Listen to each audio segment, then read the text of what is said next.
ഇല്ല, തീർച്ചയായിട്ടും അതൊക്കെ എപ്പോൾ വേണമെങ്കിലും നടത്താവുന്ന കാര്യമാണ്. കാരണം നമ്മൾ ഇങ്ങനെയൊരു സിനിമ ഇത്രയും വലിയ കോസ്റ്റില് 132 ദിവസം ഷൂട്ട് ചെയ്തൊരു സിനിമ നമ്മൾ ഒരു വർഷം മുന്നെയാണ് ഈ സിനിമ ഷൂട്ടിങ് ആരംഭിച്ചത്. നമ്മൾ മെയ് 1-ാം തീയതി റിലീസ് ചെയ്യുമ്പോൾ നമ്മുടെ സംഘടനയിൽ, നമ്മുടെ കുടുംബത്തിൽ അംഗമായിട്ടുള്ള ഒരു മെമ്പർ നാളെ നാളെ റിലീസ് ചെയ്യാൻ പോകുന്ന സിനിമയുടെ കഥ ഇത് അറിഞ്ഞോളൂ എന്ന് പറഞ്ഞിട്ട് ഒരു പോസ്റ്റ് ഇടുന്നു.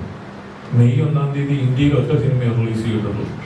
അതിന് വേറെ നമ്മുടെ സിനിമയല്ല എന്ന് പോലും വിചാരിക്കാനായിട്ട് വേറൊരു സിനിമ കൂടെ റിലീസ് ചെയ്തിട്ടില്ല. അപ്പം ഇത് മലയാളി ഫ്രം ഇന്ത്യ എന്ന സിനിമയെ ഉദ്ദേശിച്ച് മാത്രമായിട്ടാണ്.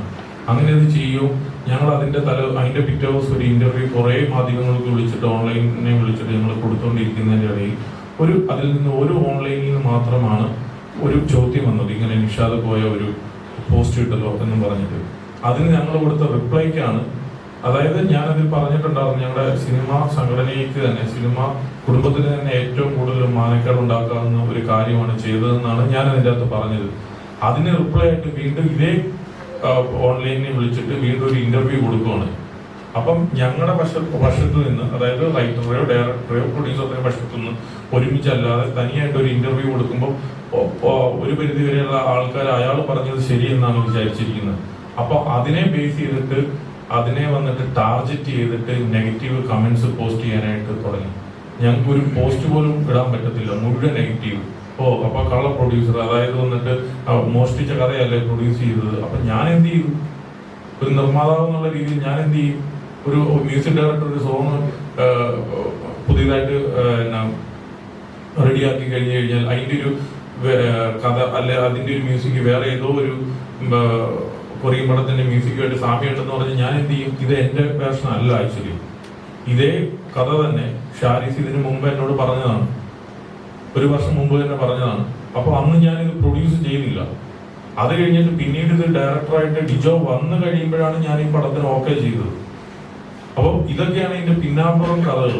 പക്ഷെ ഇതിപ്പോ മനുഷ്യന് പുറത്ത് ഇറക്കി നടക്കാൻ പറ്റിയല്ലാത്ത വിധത്തിൽ ഡിജോയൊക്കെ ഭയങ്കരമായിട്ട് വിഷമിച്ചു.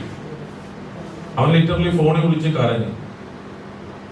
കാരണം ഒരു പടം നമ്മളൊക്കെ എത്രയോ സിനിമകൾ പരാജയപ്പെട്ടിട്ടുണ്ട്, ക്യാഷ് പോയിട്ടുണ്ട്. അതിനൊന്നും നമുക്കൊരു പ്രശ്നം പോലും ഇല്ല. ഇങ്ങനെയാണ് ഒരു സിനിമയെ അപമാനിക്കുന്നത്. അത് സിനിമാ കുടുംബത്തിലുള്ളവർ തന്നെ. അങ്ങനെ ഇരിക്കെ തന്നെയാണ് ഇങ്ങനത്തെ ഒരു വിഷമം ഉണ്ടായ സ്ഥിതിക്കാണ് ഞാൻ എന്റെ സംഘടനയ്ക്ക് പരാതി കൊടുത്തു. ഞാൻ ഉണ്ണിയേട്ടനെ വിളിച്ചു പറഞ്ഞു, ഇത് ഇങ്ങനെയാണ് ഒരു സംഘടന ചെയ്യേണ്ടത്, ഇത് എന്താ ചെയ്യാൻ പറ്റുന്നതെന്ന് ചോദിച്ചിട്ട്. അതായത് വന്നിട്ട് ഇതേ ഡയറക്ടറായിട്ട് തന്നെ ഞാൻ ഇനിയും സിനിമകൾ ചെയ്യാനുള്ള, അല്ലെ റൈറ്ററായിട്ട് അടുത്ത സിനിമ ചെയ്യാൻ വേണ്ടിയിട്ടുണ്ട്. ഇങ്ങനെ ഒരു മോഷ്ടിച്ച കഥ ചെയ്യേണ്ട ഒരു ആവശ്യകത എനിക്കെന്താണുള്ളത്? അല്ല, ഞങ്ങൾക്ക് എന്താണ് ഇവിടെ ഉള്ളത്?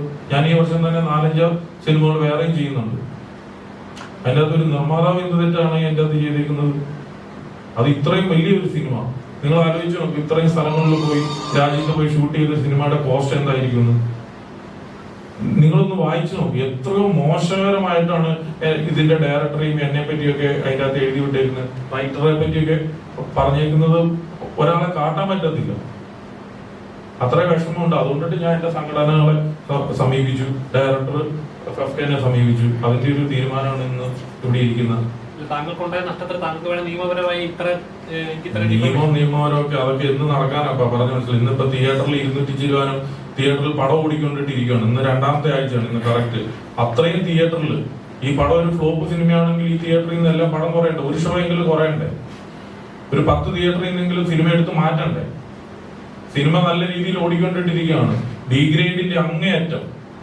നമ്മൾ ഓൺലൈനിന് വന്നിട്ട് പ്രൊമോഷൻ ടീമിനോട് ചോദിക്കുകയാണ്, മറ്റേ നിഷാദ് കോയയുടെ ആ പോസ്റ്റിനടിയിൽ സപ്പോർട്ട് ചെയ്യുന്ന പോലെ രീതിയിൽ ചെയ്യാമോ എന്ന് ഞങ്ങളുടെ ടീമിലുള്ളവരോട് തന്നെ ചോദിക്കുകയാണ്. അല്ല, ഇതൊക്കെ എന്ന് പറഞ്ഞാൽ ഓൺലൈനിന്റെ ഏറ്റവും മോശകരമായിട്ടുള്ള ഒരു പ്രവൃത്തിയാണ്. നമുക്കിപ്പോ എങ്ങനെയാണ് ഒരു 10,000 ഓൺലൈൻകാരുണ്ടെങ്കിൽ നമുക്ക് ഇവർക്ക് മുഴുവൻ പരസ്യം കൊടുക്കാനായിട്ട് പറ്റുമോ? നമ്മൾ അതിൽ നിന്ന് സെലക്ട് ചെയ്യുന്ന ഒരു 100-200 പേരെ ആയിരിക്കും. ബാക്കി 800 പേർക്ക് നമുക്ക് കൊടുക്കാൻ പറ്റത്തില്ല. നമ്മളൊരു പ്ലാനിങ് ഇല്ല, ഒരു സിനിമയ്ക്ക് ഇത്ര രൂപയുടെ പരസ്യം കൊടുക്കാൻ പറ്റുമെന്ന് ഞങ്ങൾക്കൊരു പ്ലാനിങ് ഉണ്ടല്ലോ. അത് കൊടുക്കാത്തവർ മുഴുവൻ എങ്ങനെയാണ് ഞങ്ങൾക്ക് ശത്രുക്കളാവുന്നത്? സിനിമേനെ എന്ത് വേണമെങ്കിലും പറഞ്ഞു, അതിൻ്റെ അകത്ത് ഒരു പ്രശ്നമില്ല. ഡീഗ്രേഡ് ചെയ്യുക, പടത്തെ പറ്റി എത്ര താറടിച്ച് സംസാരിക്കുക, ഇതാണോ സിനിമ? ഇവിടെയൊക്കെ പ്രശ്നമുണ്ടാക്കിയ സിനിമ കുടുംബത്തിൽ നിന്നുള്ള ഒരാളാണ് അല്ലെ? ഓൺലൈൻകാരെ അടച്ച